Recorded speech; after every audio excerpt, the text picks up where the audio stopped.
Right, you can start recording. You starting recording? Yeah, I started. I'm sure we do this every single week. What is going on, people of YouTube? My name is Kurt Yo. Yeah, I'm in the same shirt for like the third video in a row, third day in a row if I release this on a Thursday again and be lazy and don't upload it on a Wednesday. But today we're joined with Kickabout UK. Do you want to say hello?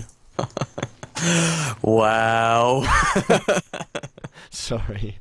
Don't really want to include that, but inside reference about a previous adventure onto the YouTube sphere. It's not a previous adventure. It was a very successful YouTube channel where I scored some good goals. And some good fails.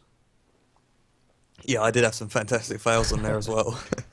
But we're back with Joe anyway. Do you want to say hello? What's going on, ladies and gentlemen?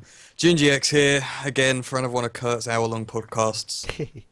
I planned this one isn't going to be as long, but I'm going to say that, and it's going to be about 3 hours long. So I'll with probably it. waffle on at some point. Yeah, like you did last episode, like 20 minutes on English players. Like, oh, Joe, calm down. Joe said It wasn't no. 20 minutes What? on English players. Come on, it was only 19 and a half. and a half. Yeah. But we're back with the pod. Oh yeah, this is a podcast, by the way. I forgot to say that. Welcome back to the podcast. That's what I was meant to say. And today, we've got a juicy episode. I actually have something to talk about that isn't related to the recent. What is, but it isn't related to the recent results. And we may as well start there. And once again, I believe we've started with West Ham a few times. Nope. We're gonna start with West Brom 2, Chelsea 3. Actually, as you just told me, no. It's not a bad starting point.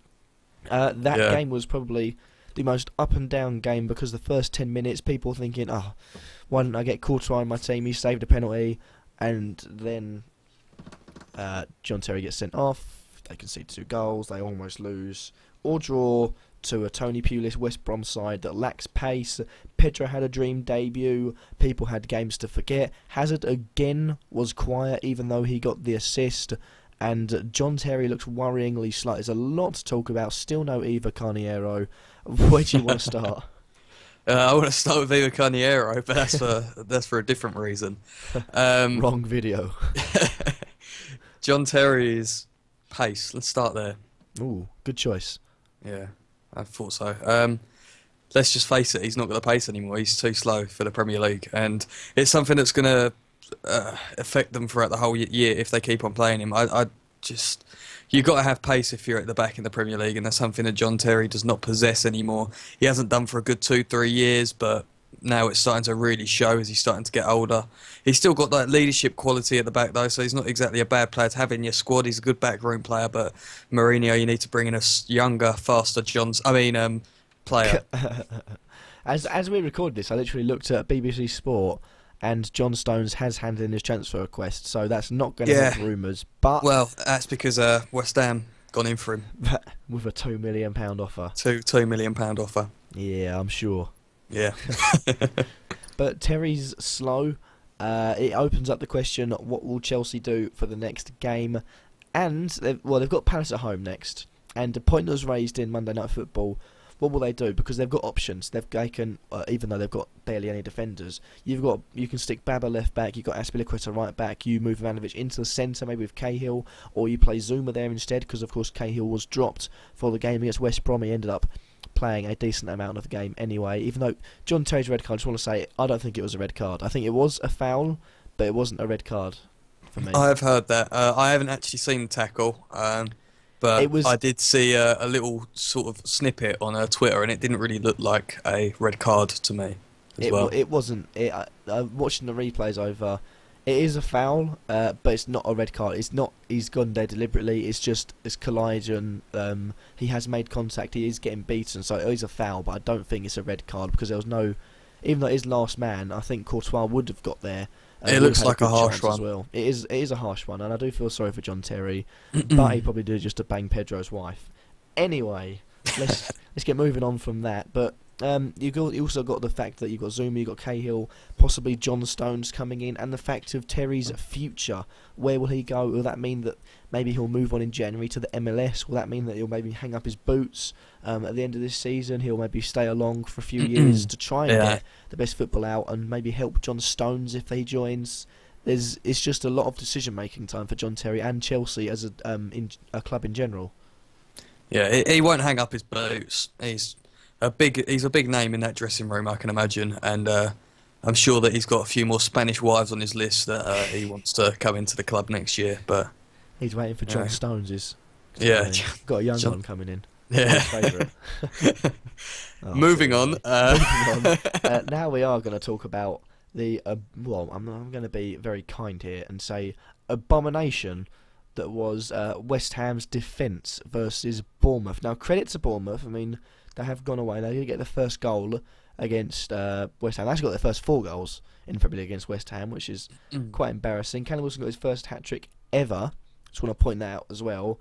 It was a game of 2 penalties and once again a Julian Dix decision, or of Julian Dix like West Ham has picked up another red card. Carl Jenkinson this time has received... it was Carl Jenkinson, wasn't it? Yeah, it was, yeah. Carl Jenkinson received a red card for basically... It's tugging him back. It was a stupid thing to do. And to be honest, I did put West Ham... I did a predictions video for the Premier League. I did put West Ham low. I know, I think in the video where we said it was crisis time maybe for Chelsea, I think 3 games in, it's crisis time for West Ham because they can't carry on like this. I mean... Bournemouth, you're playing home against Bournemouth. To be quite honest, Bournemouth shouldn't be scoring 4 goals against you at home. They're a good attack, but West Ham's defence, under Aladici, it was renowned for being strong. They just got torn apart there. Criswell was poor, Jenkinson was poor. I'm not sure what centre-back she played, but they were both poor. Winston Reid and O'Connor. And that's you wouldn't see that under a Sam Allardyce side, and that begs the question: can they stay up? Will they stay up? But I'll let you talk as you're from a West Ham fan's perspective. I don't think we're going to have any issues with relegation. I think that, from what I hear, the first goal and the second goal were literally defensive errors where they passed the ball to Callum Wilson. Yeah. I think we do miss Adrian. I'm not saying that Randolph had a bad game, because I heard he actually had a decent game. He did make a few good saves. The defence did let him down a lot. Yeah, but I also believe that some of the things that Darren Randolph couldn't save, Adrian has a bit more of a chance of saving just because of the way that Adrian is in goal. He's a very acrobatic goalkeeper. Yeah. But I'm not making any excuses or anything for how we played. We were terrible at the back. We deserved to lose 4-3. But I think that West Ham are playing under a lot of pressure this season because it's the last season at the Boleyn Ground. And I think there's a lot of expectation on the fans, including myself, that we want to get a top half finish, maybe even pushing on for a sort of not top 7, but 8th, 9th position. That's the sort of area that we want to be finishing. But it doesn't seem like it's going that way at the moment. Diafra Sakho's lacking in the goals front. We've really missed that so far this year. And to be honest, I'm looking forward to Andy Carroll coming back because at the moment, Sakho has got no competition up there. So week in, week out, he's going to be playing. Whereas Andy Carroll comes back, he's going to be pushing Sakho to start scoring goals. And Enner Valencia as well is also another key player and a big player that's out injured at the moment. So I wouldn't say it's crisis time because we're definitely not playing a full-strength team at the moment. Yeah. But I have to say that the defence at the weekend was appalling and James Tompkins should be playing week in, week out. I have to agree. I was surprised, really, that, you played so well with... I think Tompkins played in right-back, didn't he, against Arsenal? Because you played Jenkinson. I'm surprised that you moved Jenkinson back in. As much as Jenkinson is a good fullback, if you played so well against Arsenal, you done so well in keeping the players like Ozil, in the pockets of certain players. Reece Oxford's, that'll probably go on for every single game this season. Reece Oxford will continually have Ozil in his pocket, no matter how long he lives. 98 years old, at his birthday party. Remember that time? You had Ozil in your pocket. Remember it. But stop dilly-dallying. Stop getting that aside. As much as I do want to see, West Ham is a good football club. I think they need to improve. They need to make signings, or they need to try and wait it out because I still feel like you need a wide player. Yeah, I agree with that. We do That's need a something wide you player. lack in, because you can push Sacco out there, you can push Valencia out there, you can push Payet out there. I think all those players personally are much better in the centre. I mean, it's a bit like Arsenal situation. You got Sanchez who cuts in, you got Ramsey who's playing out there who cuts in. Oxlade-Chamberlain likes to come through the centre. Walcott's playing up front. Lack wide players. I think that's where it's struggling. You did score 3 goals. But I feel like with that wide play, you could score so many more because you've got Andy Carroll, you've got Sacco, you've got Valencia, Kouyaté going forward. Yeah. And there's so many good players in the air. I mean, even though any of it's just small, it's been like Sanchez. He can get these. He's got the presence. He can get there. It's just, that's what I think the core of the problem is personally, and also the lack of fit strikers you have too. Yeah, I mean, Cheku Kouyaté has proven why. 2 years ago, no, when did he join? 1.5 years ago, Yeah. I said West Ham have to sign Cheku Kouyaté, and he's proven why we needed to sign him, because he's been fantastic so far this season, just like he was at the end of last season. Now he's settled in the Premier League.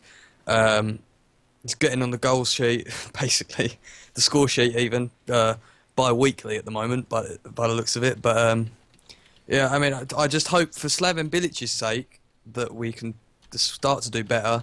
It will be a real test at the weekend against Liverpool, because Liverpool have not conceded a goal yet, and it will really be a chance for us to test ourselves, because I think if we lose that game, we're going to be on a decline, and that's when the alarm bells are going to start ringing, and we're going to have to start signing these big players. I mean, I've seen an interesting rumour that I'll tell you about in a bit as well. You can add it to my favourite segment at the end of the day, or the podcast, I suppose.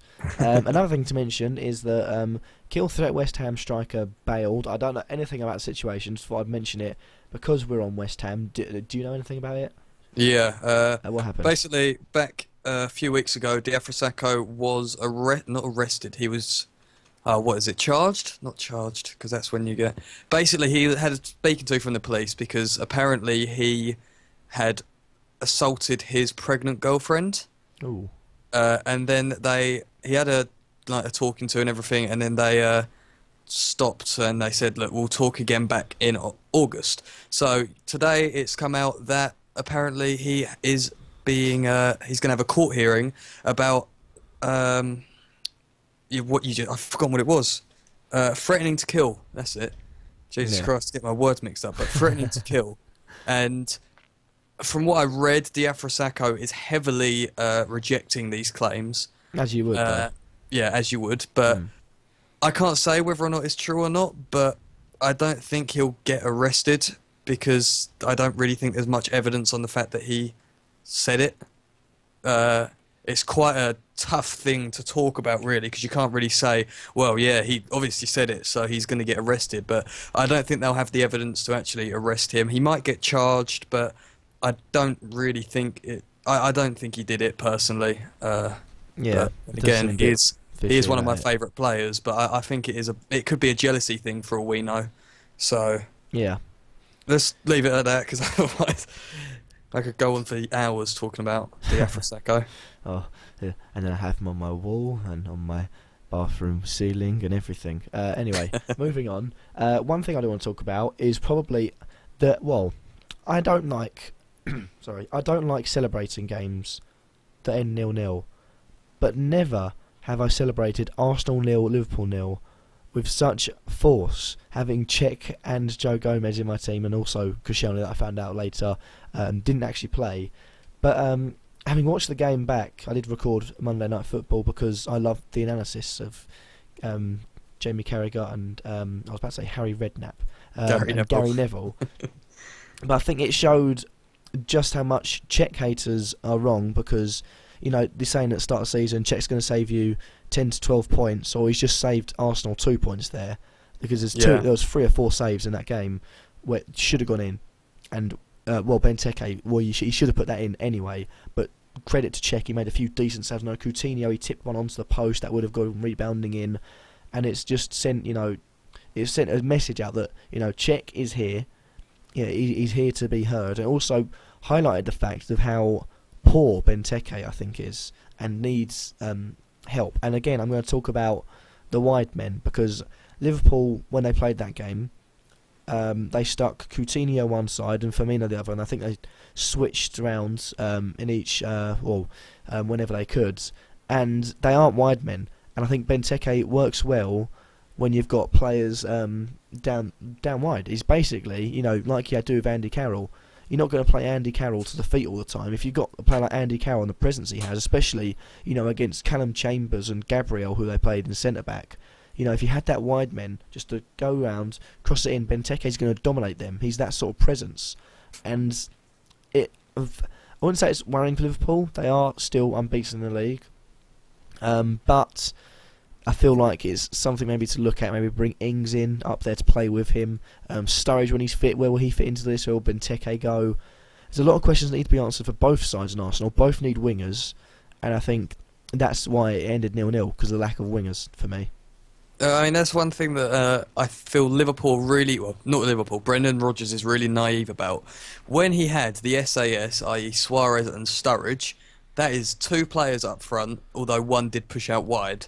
Yeah. Now, he's failed to realise the fact that if he has Ings playing in that Sturridge role where he could push out wide, that two up top can work and they'll probably score more goals. And I don't know, has Ings played a minute yet for Liverpool? No, he hasn't come off the bench once.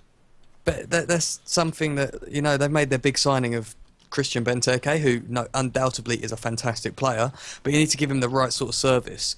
Like, I was listening to the last sort of 15 minutes, and there was one moment where Alberto Moreno apparently had this bombing run right at the end, and then Benteke was in the middle, and he didn't pass the ball, he just went alone and lost the ball in the end.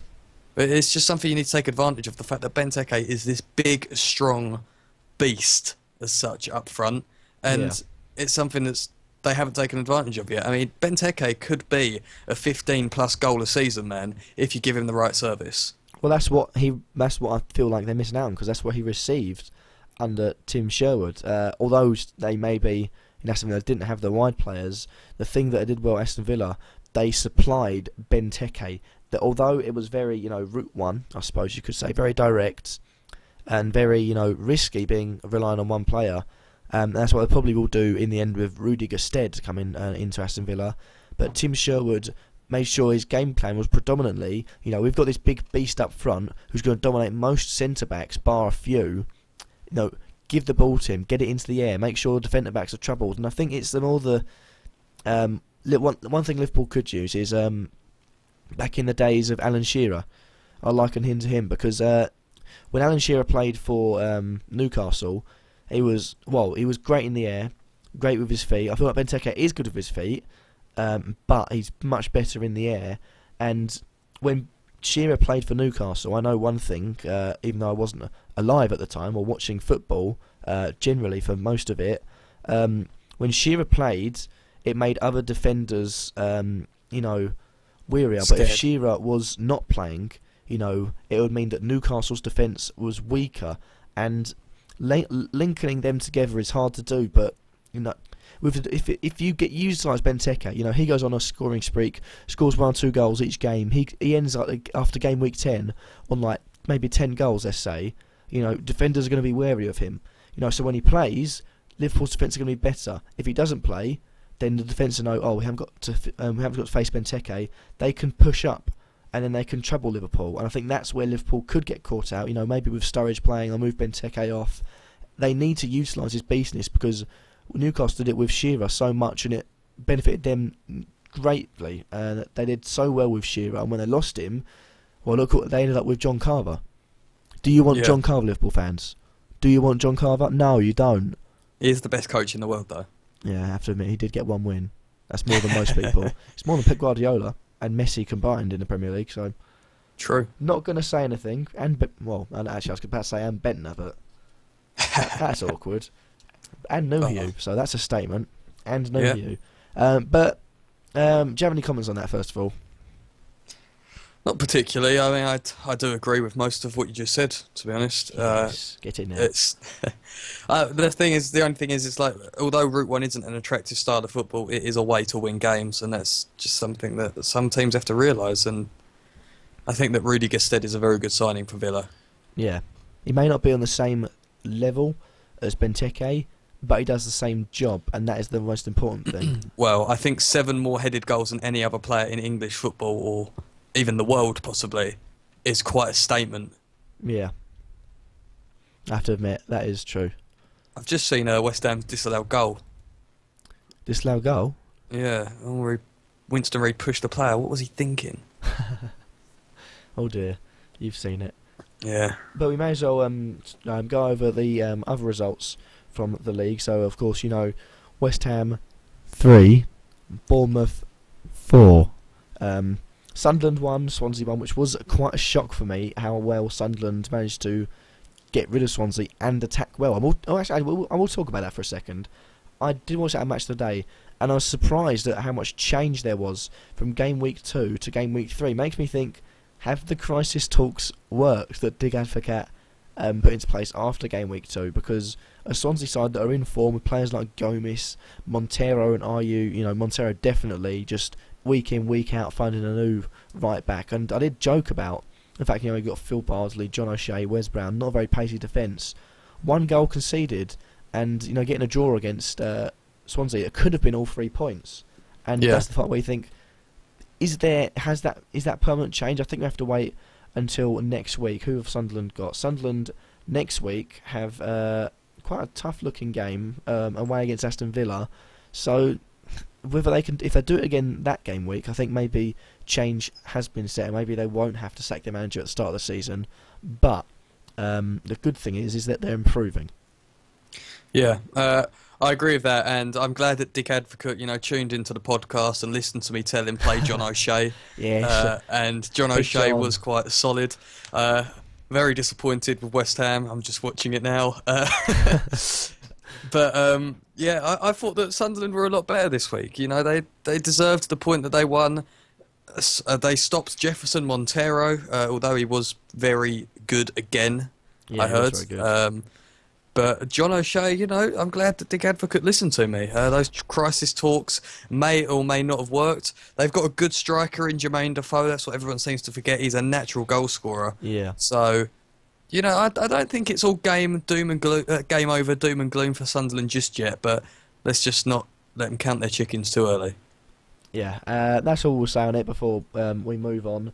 Norwich 1, Stoke 1. 9 team I do want to mention, I'll quickly have a quick talk through all of them. I decided to go back on my word that we're just going to read over the results. Is that Norwich have started well. They've got a loss, a win and a draw. Many people saying that they'll be going straight down. I'm seeing a lot of people saying the 3 that came up will go down.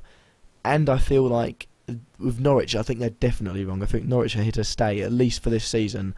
I've been one of a few. I've seen a lot of responses and comments on my videos saying that, what you think about Norwich and also West Ham being so low, as well as Sunderland in some cases. But I think all 3 of them have been justified so far.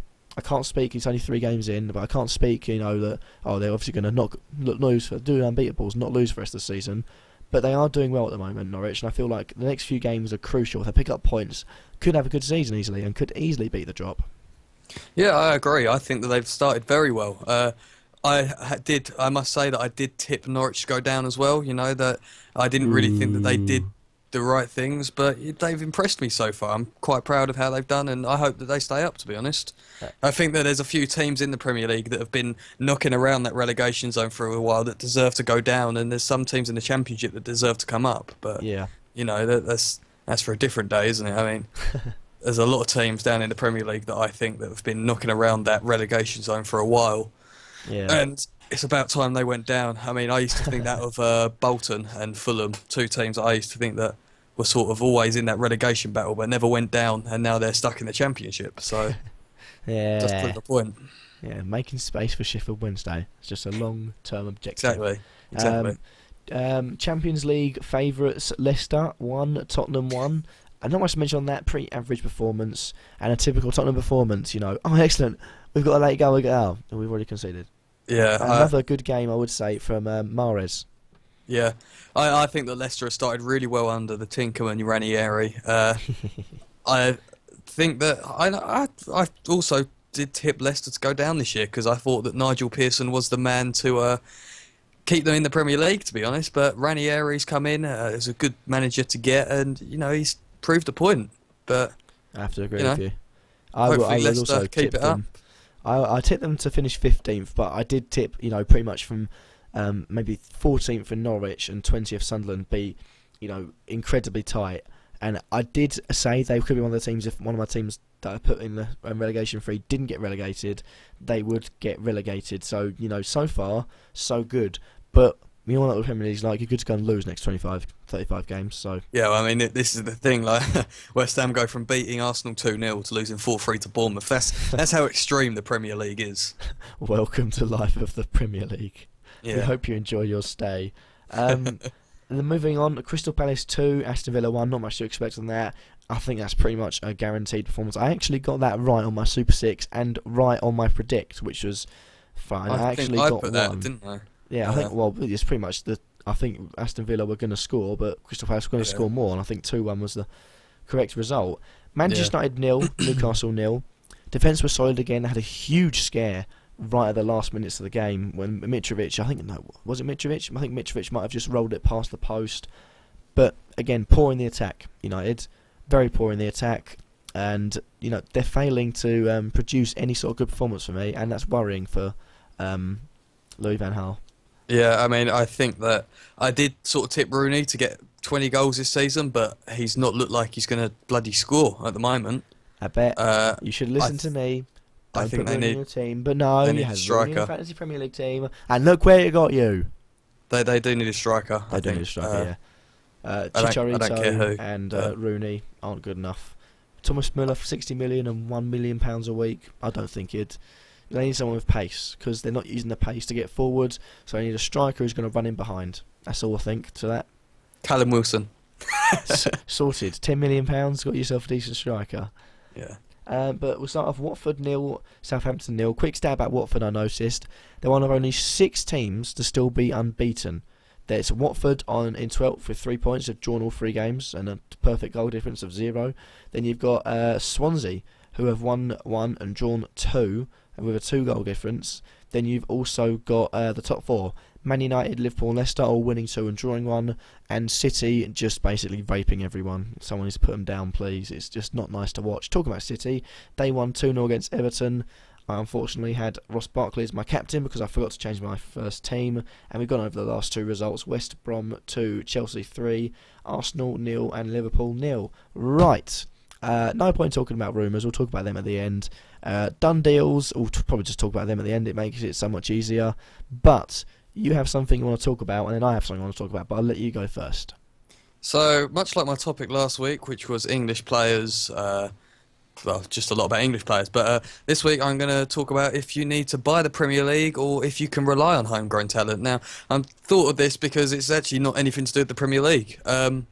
So recently, as everyone may have seen, Athletic Bilbao absolutely destroyed Barcelona in the Super Cup, and that has ended a 20-year wait for a trophy where they only have Spanish players, I believe, in their team. Or I think they're from a certain region of Spain, but they've got a few international. I think Laporte, the French player, played there, but there's very few.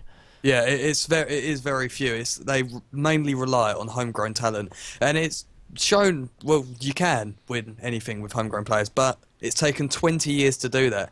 Now, if there's a path that England possibly have to take, so be it. I'll do it, but at the same time, it's not a guarantee. But it seems like people are looking for the short terms of success. So, i.e., the short term being spend 100 million on players like Spurs and get almost. No, I wish they were almost relegated, but spend 100 million pounds on players and then not even challenging for the title. Really, I mean, you look at Spurs and Man United over the past few years. The amount of money that they spent on players is absolutely ridiculous. Yeah.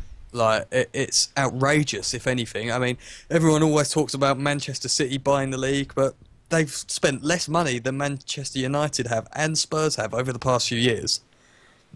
And it's just something that I think that financial fair play has to really sort of knuckle down on, because if it's financial fair play, it needs to be fair for everyone. It can't just be, well, they're in the Champions League, so they can spend, say, for example, 100 million this year, whereas someone like Bournemouth have just been promoted, well, we'll give them a 10 million sort of profit margin or loss margin. I don't know. I can't remember what the whole thing is, but I know that it's like 10 and million or something like that. You can't lose more than 15 million, I think it is, in a season. Yeah. But players like teams like Man United and Spurs have done probably broken financial fair play. I can't see how they haven't.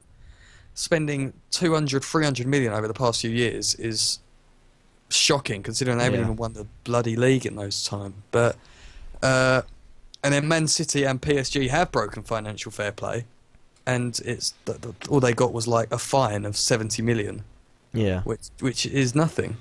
It is nothing. So I don't want to go into too much depth in it because I could go on for ages as usual, but I think that homegrown talent is something that's slowly dying due to the fact that you can just buy the league now.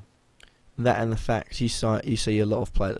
Like one thing you want to do if you're listening to this and you got this far, well, congratulations, we're half an hour in just about, Yeah. or pretty much right there. But one thing to look at is you look at the on Sky Sports News. They basically quite often they'll put transfers in. They'll have side of Arsenal players in, all of their one player, and Arsenal players out. Then you look at the amount of you see like a few years ago you see like youth talent that they're just allowing out on loan or permanently or on a free. Man of youth talent that lent out the door and not bringing in saying right, we need to grow you. We could have grown you, we haven't. We need to grow it now. I think Arsenal are using Arsenal as an example is probably a poor one because they do have a lot of talent that they do grow up. You've got Bellerin in there now. You've had a lot of players come up through the Arsenal ranks, but Yeah, well, the thing is, Bellerin's Spanish. yeah, I was about to get onto that. The bad thing is that a lot of youth talent is grown, and I said, you look at the amount of players they've brought in. Quite often, you'll see a lot of names like, Chelsea have signed this player for £1.2 million. Immediately assume it's a youth player. Anything but the big clubs, anything below a certain amount is a youth player. I think Chelsea have signed 2, City have signed a few. The youth players are just being bought. There are players we've got here that are good, that are being neglected and going to League 2 clubs permanently at the age of 17, 18 to try and work their way up. If we were sensible about it, and this is maybe where the foreign owners come in, there's English players here we could nurture. We could bring them up, basically like the Germans have done. Nurture them, bring them up, rather than buying offshore talent, bringing it in. What does that do for the actual talent we've got here? It means that it's wasted, unfortunately. Yeah, I mean, I agree with that. I mean, but one team, and I'm going to blow my own horn here, West Ham, Ooh. with our latest sort of youth, I guess you could say our latest youth, what do you call them? Player? No, Prospect? intake. Oh, Intake. Yeah, intake. Sorry. So Reece Burke has recently gone out loan to League One side Bradford, I believe. Yeah, and, Bradford sounds right.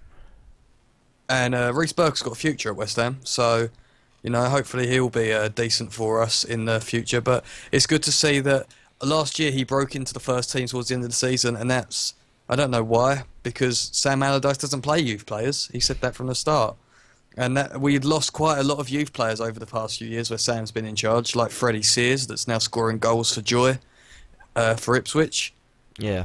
Rob Hall, Junior Stanislas, these are all players that championship sort of ability now, but they could have been more under West Ham if they'd been given the right facilities, and I'm hoping that the future is brighter with Bilic playing youth players, as we saw with the animal that was Reece Oxford. But yeah, hopefully youth players will be making a return and we don't sell them.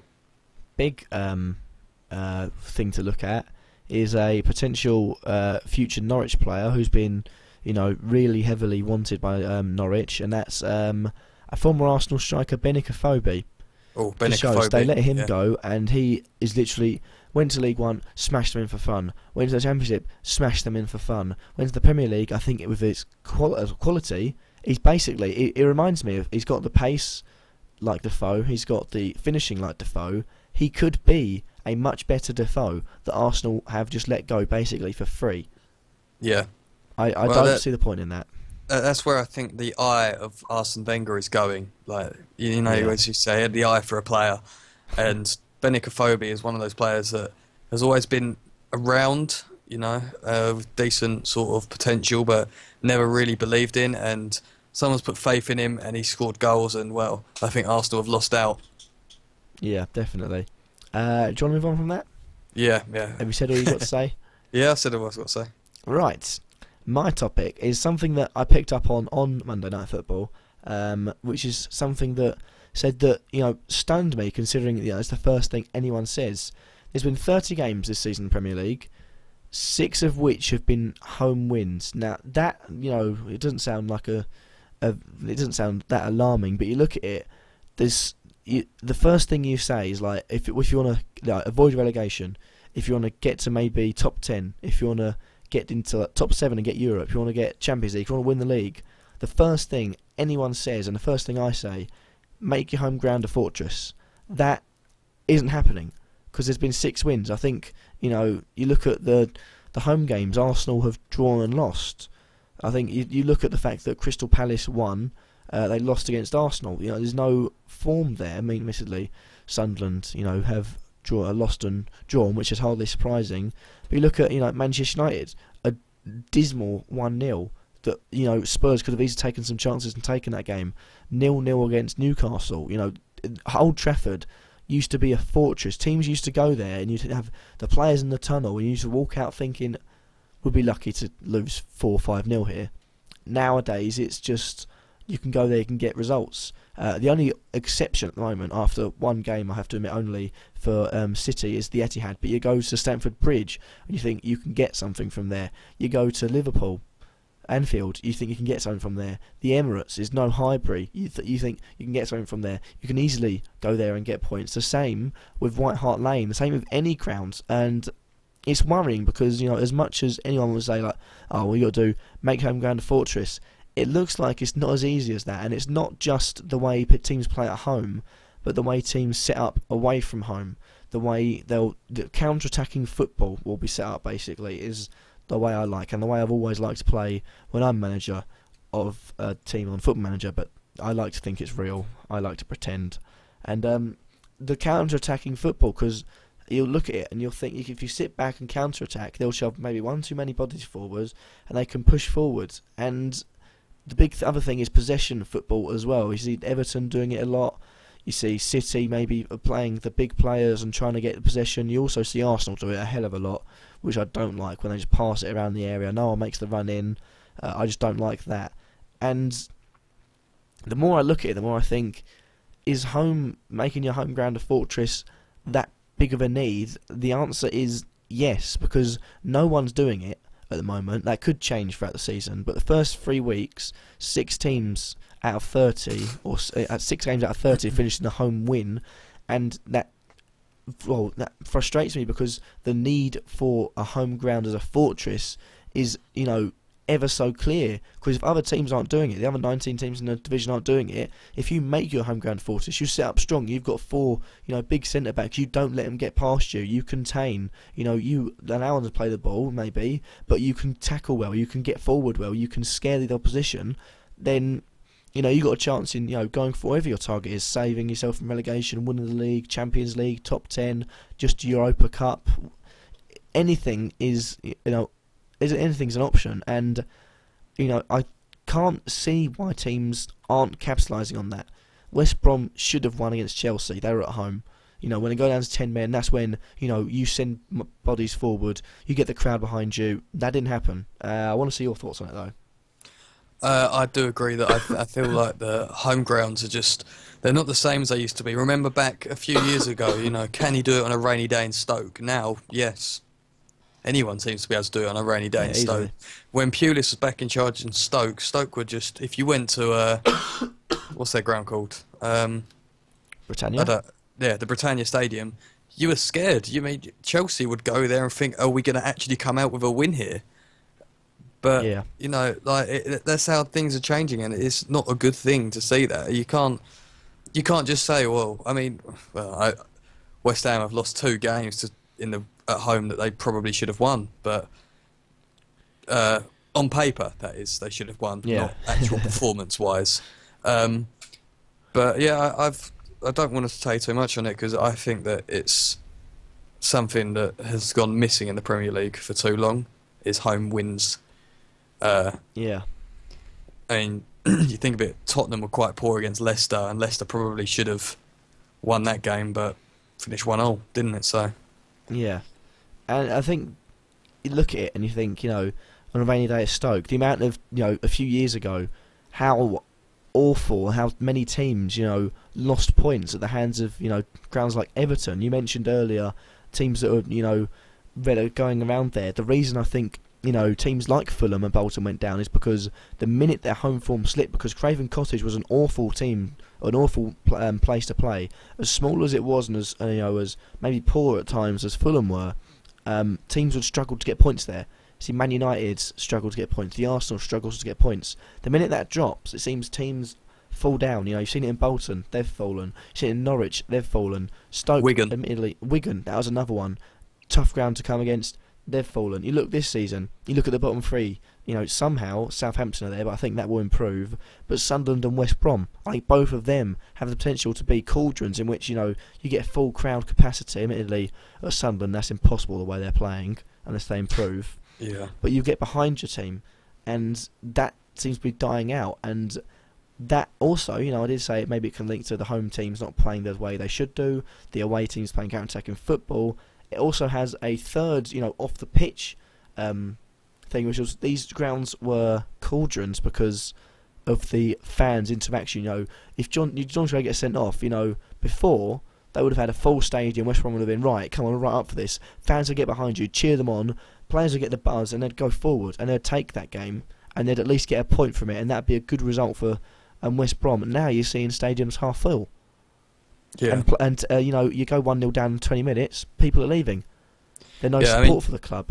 You could say that that's because ticket prices are extortionate as well. Yeah, that is a good point. I mean, ticket prices are just too high up, and people are thinking, you know what, it's a Sunday afternoon, it's going to be on Sky Sports, you might as well go down the pub and watch it. Agreed. Sorry, I'm turning my light on. I mean, it's something that's just, ticket prices have just gone up too much, and I know that West Ham are dropping their ticket prices next year due to the move to the Olympic Stadium, and we want to fill it. Which is a good move. So hopefully other teams will follow in our footsteps and drop their ticket prices, because it's just something that, it's just horrible to see teams leaving, fans leaving their stadiums early. Yeah. I think that there were West Ham fans leaving early when we went 4-2 down to Bournemouth, rightly so, because we didn't win anyway, but we still pulled it back to 4-3.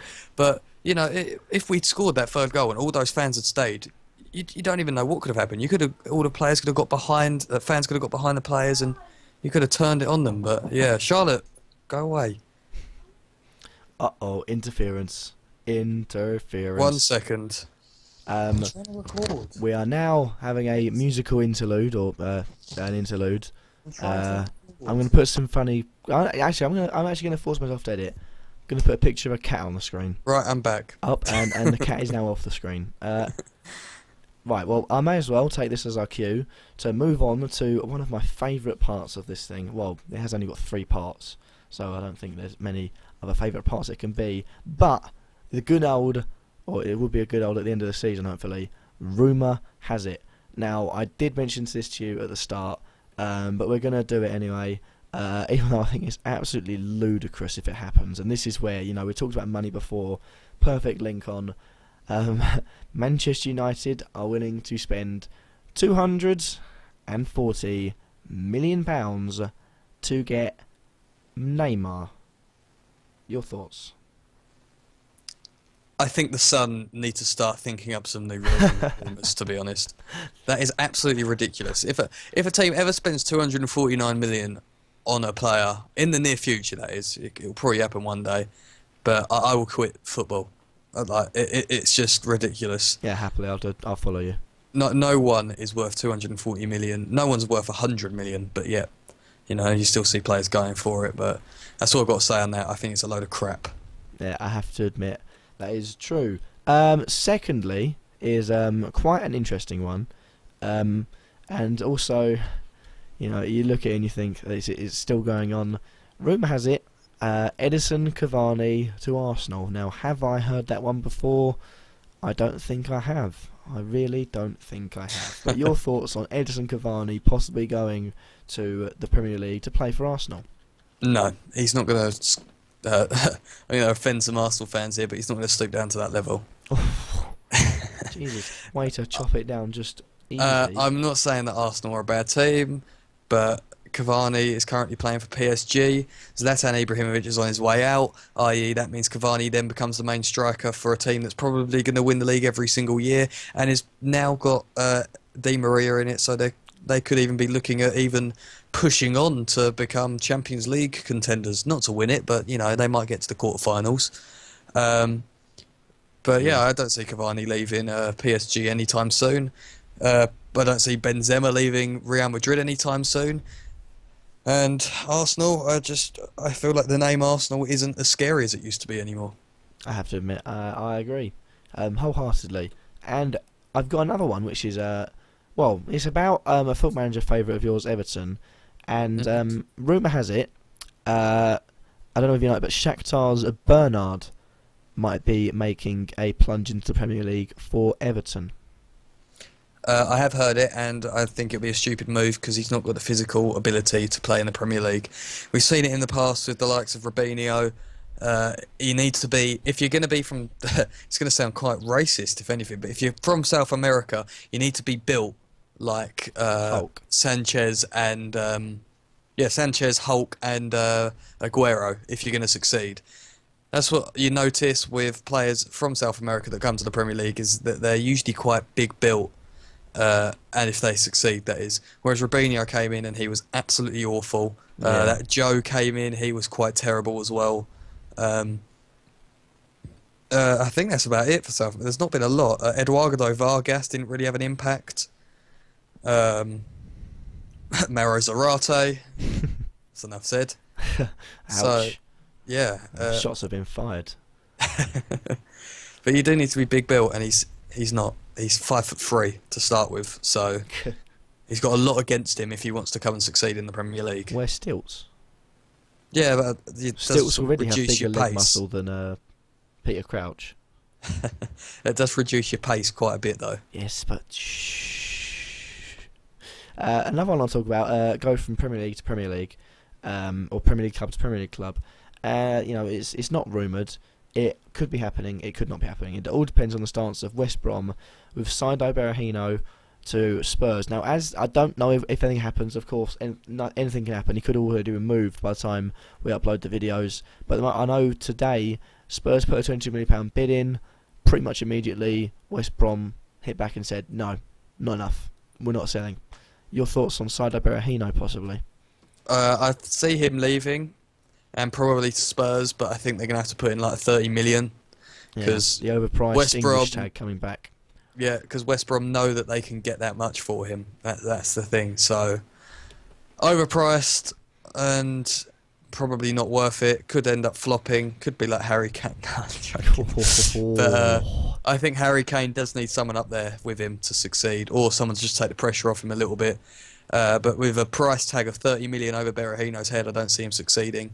I do agree with Gareth Southgate, what he said today, that if Berahino and Stones leave, they will ruin their careers, and that's all I've got to say on it. Another one that, we're going to go from the two Premier League clubs that are interested in this player, and also the next player I've got another two Premier League clubs that are interested in him. But this one, I believe West Ham were heavily linked with and rumoured with at the start. A big centre-back from Tunisia by the name of Ayman Abdenour, the Monaco centre-back. Could be leaving the club, and if he does leave Monaco, he's linked with quite a big money move to Aston Villa and also Newcastle United. But to be honest, I think both teams need him. If they're to sign him, they need a player like him. Yeah, they do need a player. Both of them do need a player like that. But he turns down West Ham because he wanted to move for a bigger club. So sorry, Villa, he's not going to you. Newcastle could be potentially, potentially Newcastle, but I also think that Newcastle, they do need him, but it's not desperate. I feel like it's not. They're playing better football than they were under the best coach in the Premier League, which is John Carver. But I still don't think they're that good, though. Yeah, I still think they need improving. They lack players everywhere. I know Remy Cabella recently left the club on loan. You look at it and you think, centre-back wise, you've got Colaccini, but who can he partner with? Mike Williamson, no. Mbemba. Mbemba, is a centre back. I know Mbemba's a centre back, but I don't think he's on the same level as Abdenur. If Abdenur came in, you've got Abdenur and Colaccini at the back. You've got Yanmar one side. You've possibly got Dummett or Haidara the other side, and Yeah. that looks like a solid back four, along with one of the most underrated underrated keepers in the world, Tim Krul, who has proved his worth already, like he did. Yeah, he was Manchester very United. good. He made some very good saves against Man U, didn't he? I think it just shows that if they just completed off the defence with another player like Colaccini, they have a solid defence. They've got 0-0 against United, a pound of pressure. They did well. A lot of that was down to Krul. They get another big centre back in there. All of a sudden, their defence looks solid, and they can build from that and get good attacks going. And I think it could be a good move for them personally. Yeah, it would be a good move for any Premier League side. Abdenur was a very good centre back, but I don't know. I just don't think that he would move to Newcastle. He wants to play in the Champions League, I believe. Yeah, coming from Monaco to Newcastle, I think you'd miss the Champions League, definitely. Yeah, it's like Shaqiri taking that risk at joining Stoke, but Premier League winners, what are you talking about? yeah, exactly. But yeah, I don't see Abdenur leaving yet. And lastly, if any of these clubs sign him, I think it'll be a massive and a great transfer. This is a player that I rate a lot, a player that I really do like. I have liked on not Fantasy Premier League, Football Manager as well, linked with Bournemouth and Sunderland, by the name of Jonathan de Guzman, possibly joining from Napoli. Personally, I feel if he were to sign for Bournemouth or sign for Sunderland, I think it is a huge and a fantastic signing for either of them, considering what he did at Swansea. I think he went on loan for 2 seasons and then didn't obviously join permanently. I think he's a quality player. He might have lost some of his spark, but he's a quality player. He's a set piece taker. He's got good passing, and for a low league club, I think he'd be a fantastic addition to your squad. Yeah, I quite rate De Guzman quite highly. I think he's quite a decent player. Yeah. If I was Bournemouth or Sunderland, I would be putting a bid for him. He'd probably go quite cheaply. He's not the most expensive player in the world. He's not young or anything. So I've just seen Pedro's go out. It's quite a nice finish. But yeah, De Guzman's quite a decent player. I rate him quite highly, and I think they should go for him. Yeah, so do I. By the way, have you seen Tushibala's goal? Tushibala's? Oh, I'm taking you on Sky. I'm pretty sure I recognise that name from someone you signed on Foot Manager. Tushibala? I don't know. Sif Iwe Tushibala. Oh, Tushabalala. Oh, whatever you want to call him. Yeah, he's the centre attacking mid you signed for Everton. Yeah, I remember him. No, you're thinking of no. Tushabalala is the guy that scored the first goal in the 2010 World Cup. Oh no! Okay, never mind. Yeah, I know what you mean now. Yeah, that was just. Oh well, I need to stop talking. And he has an awesome ponytail, and that's a beauty. No. Lastly, quick thoughts on the update on Kevin De Bruyne. Seems to be dragging on forever. It's rumoured that he's now going to be accepting a deal to go to Bayern at the end of the season, which is hardly surprising, as Bayern like to snap up all the best talent there is in the Premier League, in the Bundesliga, on a nice, cheap and dandy deal for them. Yeah, good signing. Good signing for wherever he goes to. He's a good player. Yeah. Bayern do need to improve their team. I've said that already, because Ribery and Robin are now the old guard. Yeah. Lahm's getting to that stage as well, so yeah, it's probably going to be a good signing for them, but they do need to replace some key figures still. Yeah, and I think that's, looking at the rumour mill, I've gone back to the fact that, we've gone to the Alex Song to Everton, which obviously isn't going to happen, which you mentioned last episode. So that pretty much wraps up the rumours and pretty much wraps up the podcast on it. No, you haven't done mine. You haven't done mine yet. What do you want? What were you going to say then? So I've got two players for one club. This is to West Ham. So this is one. I'm going to start off with. I've just seen an interesting one. There's some Roma executive at West Ham having talks apparently about Jovino / Iturbe on loan. But I've just seen more of an interesting one in the last few minutes, which has just come through. It's West Ham place 4 to 5 million bid on Mikel Antonio. Matt, I have to admit, lack of a wide player, but he will do a sterling job. Yeah. We've raised him well. I think me and you have said that quite well, that Antonio could very well play in the Premier League. And he's got the physicality and the pace to play there. Yeah, He reminds easily. me of the great Marlon Harewood in his day, Marlon in Harewood. his prime. Yeah, I have to admit, being a Wednesday fan, I hugely rate him. As much as he didn't spend a lot of time, and when he joined, it was questionable. He spent. I think we did spend a bit of money on him, and it was like, oof, it's a bit of a risk. We don't spend money. Sheffield Wednesday always get our players for free. Why are we spending money? That's risky. But he's proven that. We sold on for good money. He's had good form for Forest. I don't think he started the season very well, but he's still a quality player. He'll do you a job.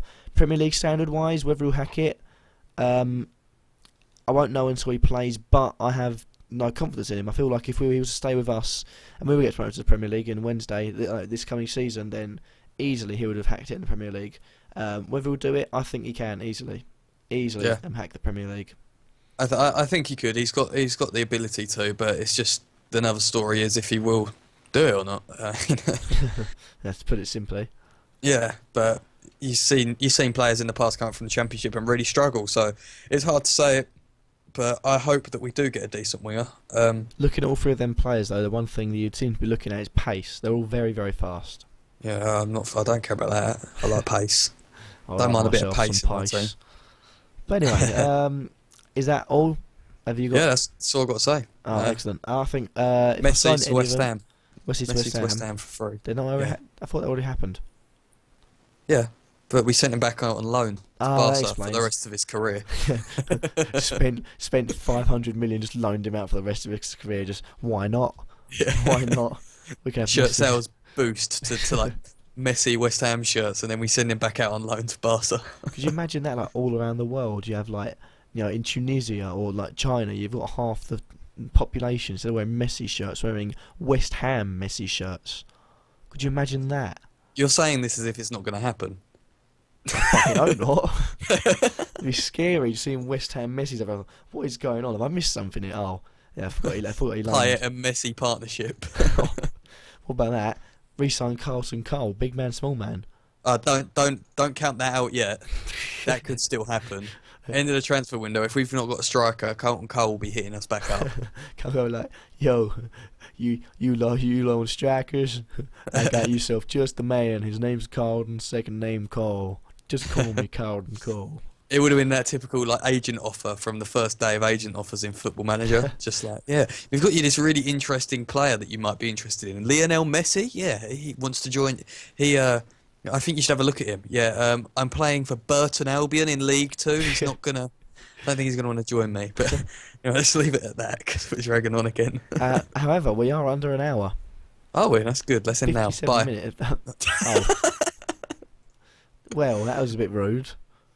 We've got 3 Stopped minutes to play with. But anyway, thank you guys for watching. What are you whispering in the mic? What are those? Right. What are those? Anyway, my voice is still very hurting. But thank you guys for watching. I hope you've enjoyed this really short podcast. If you like this video, remember to leave a like and let us know what you think in the comments down below, and subscribe if you feel like whatever perspective you're watching, whatever person you're watching is worthy. And I'll catch you all in the next video. Any last words? See ya.